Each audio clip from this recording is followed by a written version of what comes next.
ಕಾಶ್ಮೀರ ಅನ್ನುವಂಥ ಒಂದು ಸ್ವರ್ಗ ಹೇಗೆ ನರಕವಾಗಿತ್ತು ಅನ್ನೋದನ್ನು ನಾವು ಸಾಕ್ಷಾತ್ ನೋಡಿದ್ವಿ. ನಿಜವಾದಂಥ ನಿರುಮ್ಮಳವಾದಂಥ ಸ್ವಚ್ಛವಾದಂಥ ಶುಭ್ರವಾದಂಥ ಶುದ್ಧವಾದಂಥ ಕಾಶ್ಮೀರವನ್ನು ಏನಾದರೂ ಕಟ್ಟುವ ಪ್ರಯತ್ನವನ್ನು ಮಾಡದಿದ್ದರೆ, ಅದರಲ್ಲಿ 90%ಕ್ಕೂ ಹೆಚ್ಚು ಯಶಸ್ವಿಯಾಗಿದ್ದಿದ್ರೆ ಅದು ಪ್ರಧಾನಿ ಮೋದಿಯವರ ಬಹಳ ದೊಡ್ಡ ಯಶಸ್ಸು. ಚುನಾವಣೆ ಅನ್ನುವುದು ಸೋತವರನ್ನು ಗೆಲ್ಲಿಸುವ ಅಖಾಡ ಅಲ್ಲ ಅಂತ ಅಮಿತ್ ಶಾ ಬಹಳ ಸ್ಪಷ್ಟವಾಗಿದೆ. ಬಿಜೆಪಿಗೆ ತೊಂದರೆಯನ್ನುಂಟು ಮಾಡುವ ಹೇಳಿಕೆಗಳನ್ನೆಲ್ಲ ಯಾರೆಲ್ಲ ಕೊಟ್ಟಿದ್ರೋ ಅವರನ್ನು ಯಾರನ್ನೂ ಮೋದಿಯವರು ಕ್ಷಮಿಸಲಿಲ್ಲ. ಈ 4-5 ಬಾರಿ ಆರಿಸಿ ಬಂದವರ ಈ ಎಂಪಿಗಳ ತಲೆಗೆ ಯಾವ ರೀತಿಯ ಆ ಗೆಲುವಿನ ಗುಂಗು ಅಡರ್ತದೆ ಅಂತಂದ್ರೆ ಅದಕ್ಕೆ ಈ ಅನಂತಕುಮಾರ್ ಹೆಗಡೆ ಸಾಕ್ಷಿ.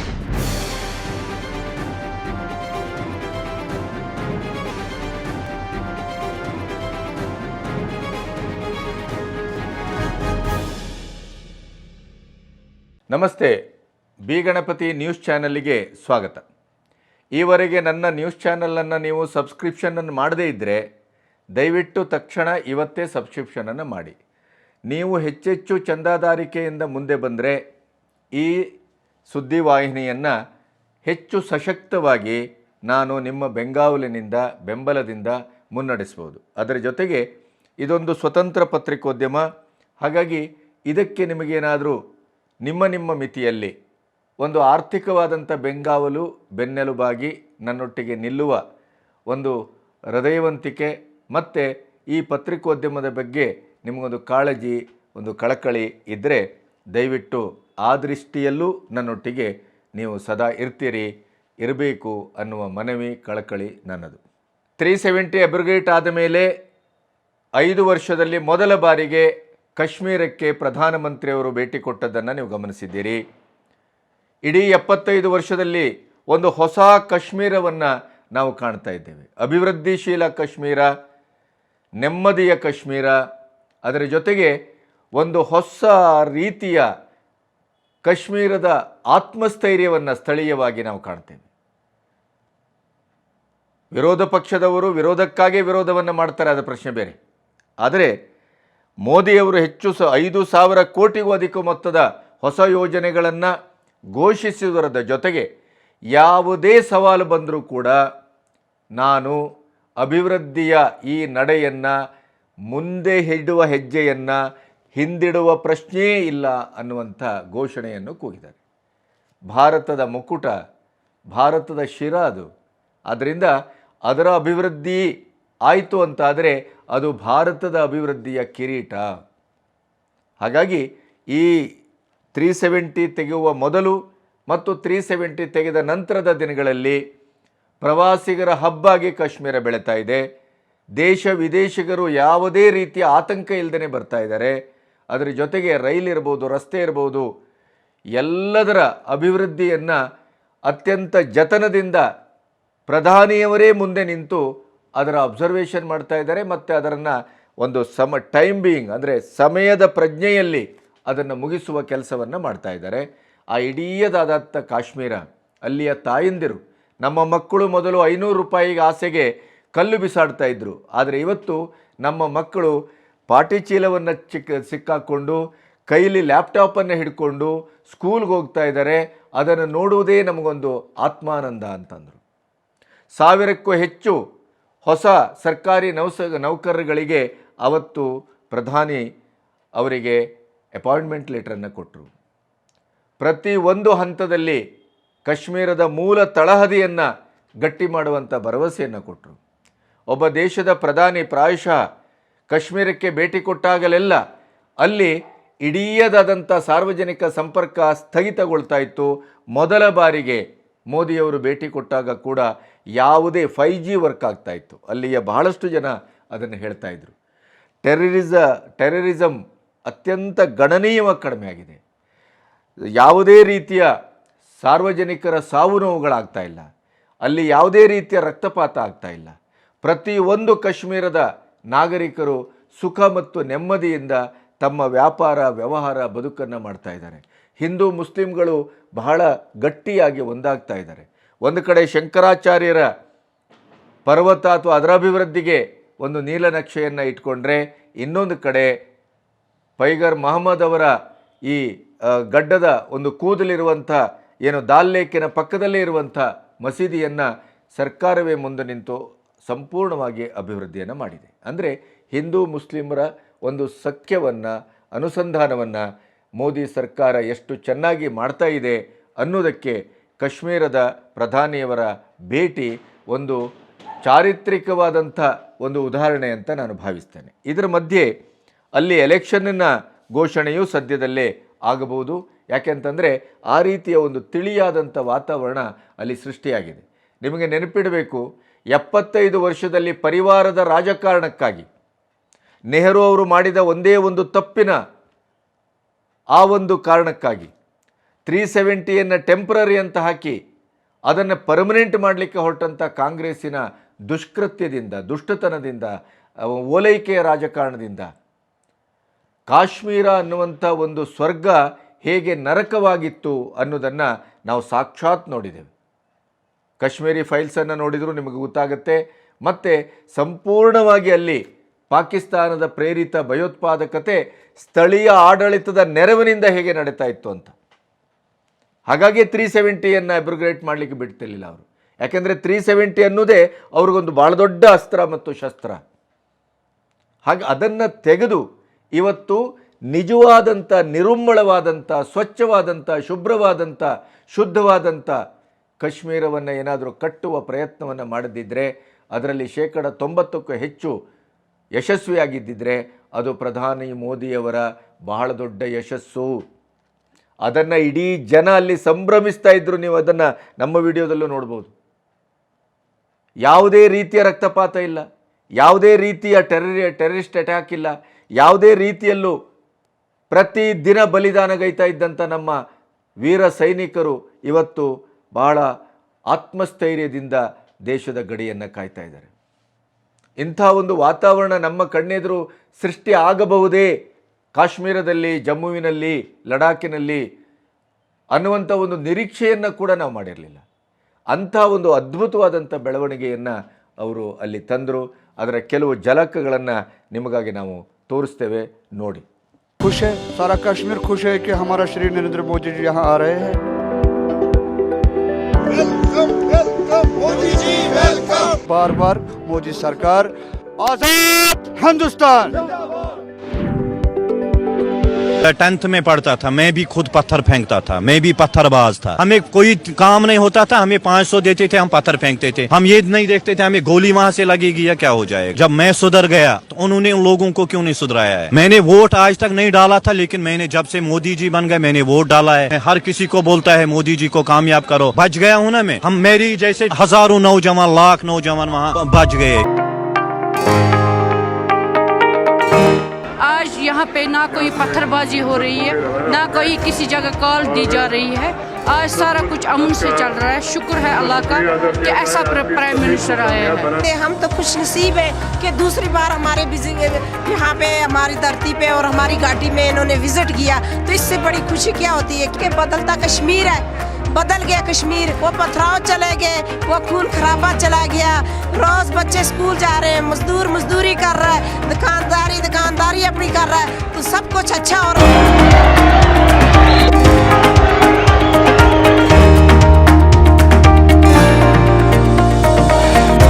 शुक्र है अल्लाह का कि ऐसा प्राइम मिनिस्टर आया है.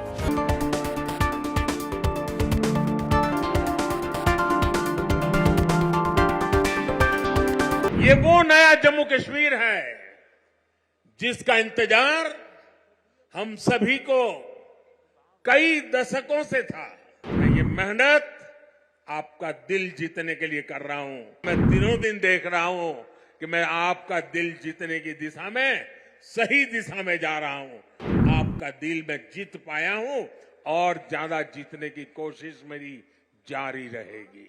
ಇದರ ಜೊತೆಗೆ ಯಾವುದೇ ಕ್ಷಣದಲ್ಲೂ ಕೂಡ ರಾಜ್ಯದ 24ರ ಚುನಾವಣೆಯ BJP ಮತ್ತು ಕಾಂಗ್ರೆಸ್ಸಿನ ಲಿಸ್ಟ್ ಬಿಡುಗಡೆ ಆಗಬಹುದು. ಅದರಲ್ಲಿ ಬಹಳ ಮುಖ್ಯವಾದದ್ದು 2 ದಿನದ ಬೈಠಕ್ಕಿನಲ್ಲಿ ಅಮಿತ್ ಶಾ ಅವರು ಮೊದಲ ದಿನ ಯಾವುದೇ ರೀತಿಯ ಒಂದು ತೀರ್ಮಾನಕ್ಕೂ ಬರಲಿಕ್ಕಾಗಿಲ್ಲ. 2ನೇ ದಿನ ಒಂದು ಹಂತದ ತೀರ್ಮಾನಕ್ಕೆ ಬಂದಾಗಿದೆ. ಈ ನ್ಯೂಸನ್ನು ಓದುತ್ತಾ ಇರುವಾಗಲೇ ಒಂದು 15 ಜನರ ಪಟ್ಟಿಯನ್ನು, ಟೋಟಲ್ 28 ಕ್ಷೇತ್ರಗಳಲ್ಲಿ ಒಂದು 15 ಜನರ ಒಂದು ಲಿಸ್ಟನ್ನು ನಿಮ್ಮ ಕಣ್ಣೆದುರು ಬಿಡುಗಡೆ ಆದಂಥ ಸುದ್ದಿ ಪ್ರಸಾರ ಆದರೂ ಆಗಬಹುದು. ಯಾಕೆಂದರೆ ಅದಕ್ಕೆ ಕ್ಷಣಗಣನೆ ನಡೀತಾ ಇದೆ. ಆದರೆ ಇಲ್ಲೊಂದು ಬಹಳ ಮುಖ್ಯವಾದದ್ದೇನು ಅಂತಂದರೆ, ಚುನಾವಣೆ ಅನ್ನುವುದು ಸೋತವರನ್ನು ಗೆಲ್ಲಿಸುವ ಅಖಾಡ ಅಲ್ಲ ಅಂತ ಅಮಿತ್ ಶಾ ಭಾಳ ಸ್ಪಷ್ಟವಾಗಿ ಹೇಳಿದ್ದಾರೆ. ಇಲ್ಲೊಂದು ಕಾಂಗ್ರೆಸ್ನಲ್ಲೂ ಮತ್ತು ಬಿ ಜೆ ಪಿಯಲ್ಲೂ ಒಂದು ಇದಿದೆ, ಏನು ಒಂದು ಸ್ಲೋಗನ್ ಇದೆ ಅಥವಾ ಪರಿಪಾಠ ಇದೆ. ಏನು ಅಂತಂದರೆ, ವಿಧಾನಸಭಾ ಚುನಾವಣೆಯಲ್ಲಿ ಯಾರೆಲ್ಲ ಈಗ ಸೋತಿದ್ದಾರೋ ಅವರನ್ನು ಸೆಂಟ್ರಲ್ಲಿಗೆ ಕಳಿಸೋದು, ಇಲ್ಲ ಅಲ್ಲದೆ ಅಂದರೆ ಅಲ್ಲಿ, ಅಲ್ಲ ಅಲ್ಲದೆ ಅಂದರೆ ಇಲ್ಲಿ, ಈ ಥರದ ಒಂದು ರಾಜಕೀಯ ಲೆಕ್ಕಾಚಾರ. ಹಾಗಾಗಿ ಸೋತವರನ್ನು ಈಗ MP ಎಲೆಕ್ಷನ್ಗೆ ನಿಲ್ಲಿಸುವಂಥ ಒಂದು ಪರಿಪಾಠ ಇತ್ತು. ಅದಕ್ಕೆ ಅಮಿತ್ ಶಾ ಪ್ರಥಮವಾಗಿ ಬ್ರೇಕ್ ಹಾಕಿದ್ದಾರೆ. ಇನ್ನೊಂದು, ಹ್ಯಾಟ್ರಿಕ್ ಸಾಕು, ಮತ್ತೆ ಅದು ಮುಂದುವರಿಯುವುದು ಬೇಡ. ಯಾರು 3 ಬಾರಿ MP ಆಗಿ ಈಗಾಗಲೇ ಯಶಸ್ವಿಯಾಗಿ ಅವರ ಅವಧಿಯನ್ನು ಮುಗಿಸಿದಾರೋ ಅವರಿಗೆ ಮತ್ತೆ ಯಾಕೆ ಟಿಕೆಟನ್ನು ಕೊಡಬೇಕು? ಒಂದು ಪ್ರಯೋಗವನ್ನು ಮಾಡೋಣ, ಹೊಸ ಮುಖಗಳನ್ನು ತರೋಣ, ಹಳೆ ಮುಖಗಳು ಬೇಡ. ಈ ತೀರ್ಮಾನಕ್ಕೂ ಅಮಿತ್ ಶಾ ಬಂದಿರೋದ್ರಿಂದ ಮತ್ತೆ ವಿಧಾನಸಭಾ ಚುನಾವಣೆಯಲ್ಲಿ ಏನು ಪ್ರಯೋಗವನ್ನು BJP ಮಾಡಿತ್ತು, ಅಲ್ಲಿ ಕೈ ಸುಟ್ಕೊಂಡಿತ್ತು, ಆಮೇಲೆ ಅಲ್ಲಿ ಯಡಿಯೂರಪ್ಪನವರನ್ನು ಓವರ್ಟೇಕ್ ಮಾಡಿ ಅವರ ಅಭಿಪ್ರಾಯವನ್ನು ಕೇಳದೇನೆ ಎಲ್ಲೋ ಒಂದು ಕಡೆನೇ ಸಂತೋಷ್ ಅವರ ಅಭಿಪ್ರಾಯವೇ ಅಂತಿಮವಾದಂಥ ಒಂದು ಸಂದರ್ಭವನ್ನು ನಾವು ರಾಜ್ಯದ ಜನತೆ ಕಂಡಿದ್ದೆವು. ಅದರ ಪರಿಣಾಮ 62 ಸೀಟಿಗೆ BJP ಖುಷಿ ಪಡಬೇಕಾಯಿತು. 6 ವಿಸಿಟನ್ನು ಮಾಡಿದರು ಪ್ರಧಾನಿಯವರು. 6 ವಿಸಿಟ್ ಮಾಡಿದರ ಪರಿಣಾಮ 62, ಇಲ್ಲದಿದ್ದರೆ 22 ಆಗ್ತಾಯಿತ್ತು. ಆದರೂ ಕೂಡ ಅಲ್ಲಿ ಹೊಡೆಸ್ಕೊಂಡಿದೆ. ನಿಜವಾಗಿ ಹೇಳಬೇಕು ಅಂದರೆ ಅಲ್ಲಿ ದಿಢೀರಂಥ ಪ್ರಯೋಗಕ್ಕಿಳಿದು ಹೊಸ ಮುಖಗಳನ್ನು ತರುವ ಪ್ರಯತ್ನ ಮಾಡಿ ಹಳೆ ಮುಖಗಳನ್ನೆಲ್ಲ ಬದಿಗಿಟ್ಟು ಅಲ್ಲಿ ಯಡಿಯೂರಪ್ಪನವರನ್ನು ಸೈಡ್ಲೈನ್ ಮಾಡಿ ಅಮಿತ್ ಶಾ ಗುಂಪು ತೀವ್ರವಾದಂಥ ಮುಖಭಂಗವನ್ನು ಮತ್ತು ಸೋಲನ್ನು ಅನುಭವಿಸಿತ್ತು. ಆದರೆ ಈಗ ಪರಿಸ್ಥಿತಿ ಬದಲಾಗಿದೆ. ರಾಮನ ಇಡೀದಾದಂಥ ವೇವ್ ಇಡೀ ಭಾರತದಲ್ಲಿ ಅಂಡರ್ ಕರೆಂಟ್ ಆಗಿದೆ. ಅಭಿವೃದ್ಧಿಯ ರಾಜಕಾರಣ ಇಡೀ ಭಾರತದಲ್ಲಿ ಪಸರಿಸಿದೆ. ಹಾಗಾಗಿ ಮೋದಿಯವರು 400ಕ್ಕೂ ಹೆಚ್ಚು ಸೀಟುಗಳ ಮೂಲಕ ಗೆಲ್ತಾರೆ ಅನ್ನೋದು ಭಾಳಷ್ಟು ವಿಶ್ವಾಸದ ಮಾತು ಮತ್ತು ಪೂರ್ಣ ಸಮೀಕ್ಷೆಯ ಫಲಿತ. ಹಾಗಾಗಿ ಪ್ರಾಯಶಃ ಅದನ್ನು ಗಮನಿಸಿಯೇ ಈಗಾಗಲೇ 195 ಜನರ ದೇಶದ ಈ 24ರ ಚುನಾವಣೆಯ ಮೊದಲ ಹಂತದ ಪಟ್ಟಿ ಬಿಡುಗಡೆ ಆದಾಗ ಅಲ್ಲಿಯೂ ಇಂಥ ಒಂದು ಪ್ರಯೋಗ ಕಾರ್ಯರೂಪಕ್ಕೆ ಬಂದಿದೆ. ಆಮೇಲೆ ಮುಜುಗರವನ್ನು ತರುವ, BJPಗೆ ತೊಂದರೆಯನ್ನುಂಟು ಮಾಡುವ ಹೇಳಿಕೆಗಳನ್ನೆಲ್ಲ ಯಾರೆಲ್ಲ ಕೊಟ್ಟಿದ್ರೋ ಅವರನ್ನು ಯಾರನ್ನೂ ಮೋದಿಯವರು ಕ್ಷಮಿಸಲಿಲ್ಲ, ಅವರಿಗೆ ಟಿಕೆಟ್ ಕೊಟ್ಟಿಲ್ಲ. ಪ್ರಾಯಶಃ ಅದೇ ಪರಂಪರೆ ಕರ್ನಾಟಕದಲ್ಲೂ ಮುಂದುವರಿಯುವ ಲಕ್ಷಣಗಳು ಕಾಣ್ತಾ ಇದೆ. ಹಾಗಾಗಿನೇ ಈಗ ದಾವಣಗೆರೆ GM ಸಿದ್ದೇಶ್ವರ್ ಅಲ್ಲಿ ಟಿಕೆಟ್ ಅವರಿಗೆ ಸಿಗುವುದಿಲ್ಲ ಅನ್ನೋದು ಖಚಿತ ಆದಂತಿದೆ.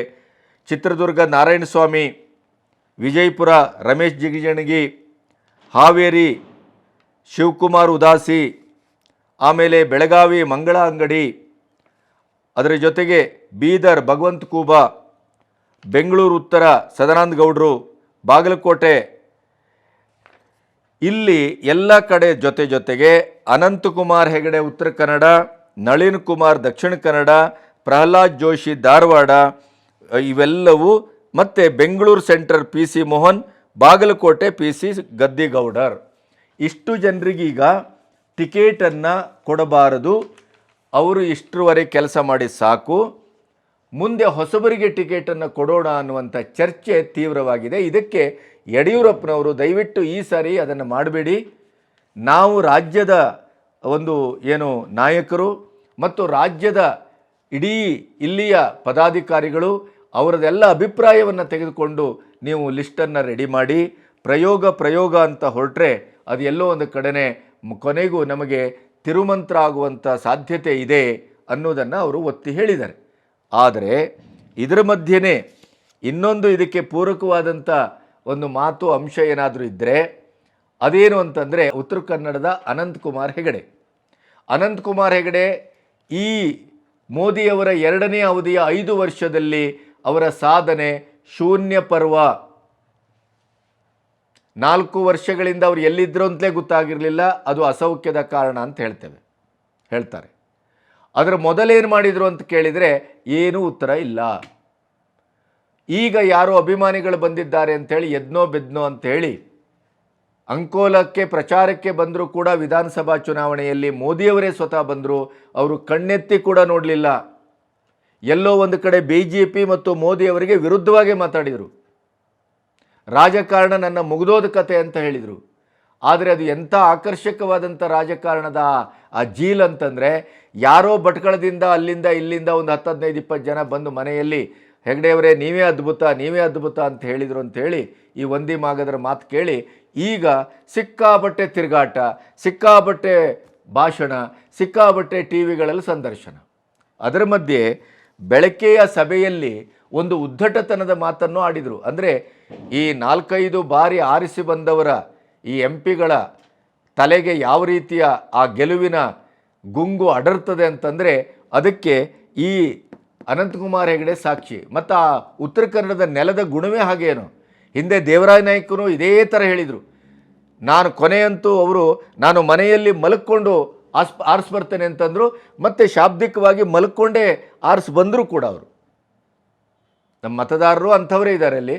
ಮತ್ತು ಈ ರಾಜಕೀಯ ನಾಯಕರು ಕೂಡ ಅವರು ಅದೇ ರೀತಿಯ ಒಂದು ಪಟ್ಟನ್ನು ಇಟ್ಕೊಂಡು ಬಂದಿದ್ದಾರೆ. BP ಕದಂಬು ಹಾಗೆ ಮಾಡಿದರು. ಈಗ ಇವರು ಮುಸ್ಲಿಮರನ್ನು ಬೈದು ಹಿಂದೂಗಳ ಬಗ್ಗೆ ವೀರಾವೇಶದ ಭಾಷಣವನ್ನು ಮಾಡಿ ಆ ಚುನಾವಣೆ ಸಂದರ್ಭಕ್ಕೆ ಒಂದು ಕಾವನ್ನು ಎಬ್ಬಿಸಿ ಗೆಲ್ಲುವನ್ನು ಪಡ್ಕೊಳ್ಳುವಂಥದ್ದು ಇವರ ಈ ಹಿಂದಿನ ಎಲ್ಲ ಚರಿತ್ರೆ. ಅನಂತಕುಮಾರ್ ಹೆಗಡೆ ಈ ಸರಿ ಅವರಿಗೆ ಎಷ್ಟರ ಮಟ್ಟಿಗೆ ತಲೆಗಡರಿದೆ ಅಂತಂದರೆ, ತನ್ನನ್ನು ಬಿಟ್ಟರೆ ಉತ್ತರ ಕನ್ನಡಕ್ಕೆ ಬೇರೆ ಯಾರೂ ಗತಿ ಇಲ್ಲ, ನಾನೇ ಸರ್ವಶಕ್ತ, ನಾನೇ ಅಂತಿಮ ಅನ್ನುವಂಥ ಒಂದು ಅಹಂಕಾರ ಅವರಿಗೆ ಎಷ್ಟರ ಮಟ್ಟಿಗೆ ಅಡರಿದೆ ಅಂತಂದರೆ, ಅದೇ ಬೆಳಕೆ ಸಭೆಯಲ್ಲಿ ಹೇಳ್ತಾರವರು, ದಮ್ಮಿದ್ರೆ ಯಾರಾದರೂ ಚುನಾವಣೆಗೆ ಸ್ಪರ್ಧಿಸುವ ಯುವಕರಿದ್ದರೆ ಮುಂದೆ ಬನ್ನಿ. ಏನು ಇಡೀ ಉತ್ತರ ಕನ್ನಡ ಇವರ ಜಹಾಗೀರ? ಏನು ಉತ್ತರ ಕನ್ನಡದಲ್ಲಿ ಯಾರು ಚುನಾವಣೆಗೆ ಸ್ಪರ್ಧೆ ಮಾಡುವಂಥ ನಾಯಕರುಗಳೇ ಇಲ್ವಾ? ಹಾಗಾದರೆ ಹೊಸ ಮುಖಗಳೇ ಇಲ್ವಾ? ಅನಂತಕುಮಾರ್ ಹೆಗಡೆನೇ ಅಂತಿಮನ? ಅಷ್ಟಕ್ಕೂ ನೀವು ಕಡಿದುಳಿಸಿದ್ದೇನು? ಅಷ್ಟಕ್ಕೂ ನೀವು ಮಾಡಿದ ಅಭಿವೃದ್ಧಿ ಕೆಲಸ ಏನು? ಬರೀ ಸುಮ್ಮನೆ ಬಾಯಿ ಭಾಷಣ ಮಾಡಿದ್ದು ಬಿಟ್ಟರೆ ಅದನ್ನು ಮೋದಿಯವರ ಕುತ್ತಿಗೆಗೆ ತಂದಿಟ್ರಿ, ನಾವು ಸಂವಿಧಾನವನ್ನು ಬದಲಿಸಲಿಕ್ಕೆ ಬಂದವರು ಅಂತ. ಅದೇ ಕಾರಣಕ್ಕಾಗಿ ನಿಮಗೆ ಈ ಸರಿ ಟಿಕೆಟ್ ಬೇಕು ಅಂದರೂ ಕೊಡೋದಿಲ್ಲ ಅಂಥ ಒಂದು ವಾತಾವರಣ ಸೃಷ್ಟಿಯಾಗಿದೆ. ಆದರೂ ನೀವು ಏನು ಅಂತಂದ್ರೆ ಸೆಂಟ್ರಲ್ನ ಮೇಲೆ, ಹೈಕಮಾಂಡಿನ ಮೇಲೆ ಒತ್ತಡ ತರುವಂಥ ಪ್ರಯತ್ನ ಎಲ್ಲ ಕಡೆಯಿಂದ. ಭರ್ಜರಿ ಭಾಷಣ ಮಾಡೋದು, ಹಿಂದೂಗಳನ್ನು ಎತ್ತುಕಟ್ಟೋದು, ಪ್ರಚಾರದಲ್ಲಿರೋದು. ಇಷ್ಟು ವರ್ಷ ಎಲ್ಲೋಗಿದ್ರಿ? 4 ವರ್ಷ. ಈಗ ದಮ್ಮಿದ್ರೆ ಯಾರಾದರೂ ಬನ್ನಿ. ನಿಮಗೆ ಅಷ್ಟೇ ಸಾತ್ವಿಕರಾಗಿದ್ದರೆ ನೀವು, ಸಮಾಜ, ಸಂಸ್ಕೃತಿ, ದೇಶ, ಧರ್ಮ, ಹಿಂದುತ್ವದ ಬಗ್ಗೆ ನಿಮಗೆ ಅಷ್ಟು ನಿಜವಾದ ಕಾಳಜಿ ಇದ್ದಿದ್ರೆ ನೀವು ಸೆಕೆಂಡ್ ಲೈನ್ ಒಬ್ಬ ನಾಯಕನನ್ನು ರೆಡಿ ಮಾಡ್ತಿದ್ರಿ. ನೀವು ಅದನ್ನು ಮಾಡಲಿಲ್ಲ. ಈಗ ದಮ್ಮಿದ್ರೆ ಬನ್ನಿ ಅಂದರೆ ಅಖಾಡ ಖಾಲಿ ಇದೆ, ಯಾರೂ ಬರುವುದಿಲ್ಲ ಅನ್ನುವಂಥದ್ದು. ನೆನಪಿಡಿ, ಅಮಿತ್ ಶಾ ನಿಮ್ಗಿಂತ ಹೆಚ್ಚು ಚೆನ್ನಾಗಿ ಉತ್ತರ ಕನ್ನಡವನ್ನು ಸ್ಟಡಿ ಮಾಡಿಸಿದ್ದಾರೆ. ಉತ್ತರ ಕನ್ನಡದಲ್ಲಿ ಎಂತೆಂಥ ಯುವ ಮುಂದಾಳುಗಳು ಇದ್ದಾರೆ ಅನ್ನೋದನ್ನು ಅವರು ಈಗಾಗಲೇ ಗಮನಕ್ಕೆ ಬಂದಿದೆ. ನಿಮಗೆ ಹಾರ್ಟ್ ಅಟ್ಯಾಕ್ ಆಗುವ ಲೆವೆಲ್ಗೆ ನಿಮ್ಮ ಎದುರೇ ಒಂದು ನಾಯಕನನ್ನು ತಂದು ನಿಲ್ಲಿಸಿದರೂ ಆಶ್ಚರ್ಯ ಪಡಬೇಡಿ ಮಿಸ್ಟರ್ ಹೆಗಡೆ. ಇಷ್ಟರ ಮಟ್ಟಿನ ದುರಂಕಾರ ಒಳ್ಳೆಯದಲ್ಲ.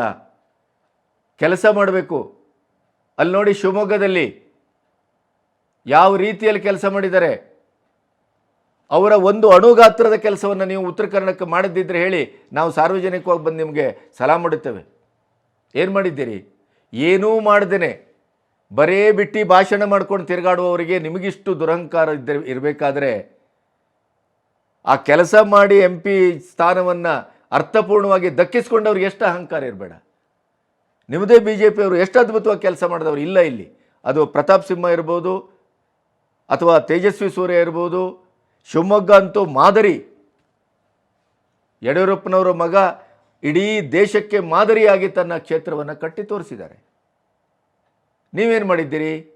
ಅದರಲ್ಲೂ ಇಂಥ ದಿಮಾಕು, ಈ ದಿಮಾಕಿಗೆಲ್ಲ ಉತ್ತರವನ್ನು ಪ್ರಾಯಶಃ BJP ಕೊಡ್ತದೆ. ಬಹುಶಃ ಈ ಸಾರಿಯ ಇಡೀದಾದಂಥ ಒಂದು ಲಿಸ್ಟ್ ಏನು ಬರ್ತದೆ ಅದು ಒಂದು ಪ್ರಯೋಗಾತ್ಮಕವಾಗಿ ಹೊಸ ಒಂದು ಮನ್ವಂತರವನ್ನು ಸೃಷ್ಟಿ ಮಾಡುವುದರ ಮಟ್ಟಿಗೆ ಮತ್ತು ಹಳೆಯ ಇಂಥ ಈ ಘಟಾನುಘಟಿ ನಾವೇ ಅನ್ನುವ ದುರಹಂಕಾರಿಗಳಿಗೆ ಮತ್ತು ಅಭಿವೃದ್ಧಿಗೆ ಬೆನ್ನು ಹಾಕಿ ನಡೆಯುವ ರಾಜಕಾರಣಿಗಳಿಗೆ ಅಮಿತ್ ಶಾ ಗುಂಪು ಒಂದು ಸರಿಯಾದಂಥ ಉತ್ತರವನ್ನು ಕೊಡ್ತದೆ ಅಂತ ನಾನು ಭಾವಿಸಿದ್ದೇನೆ. ನಮಸ್ತೆ.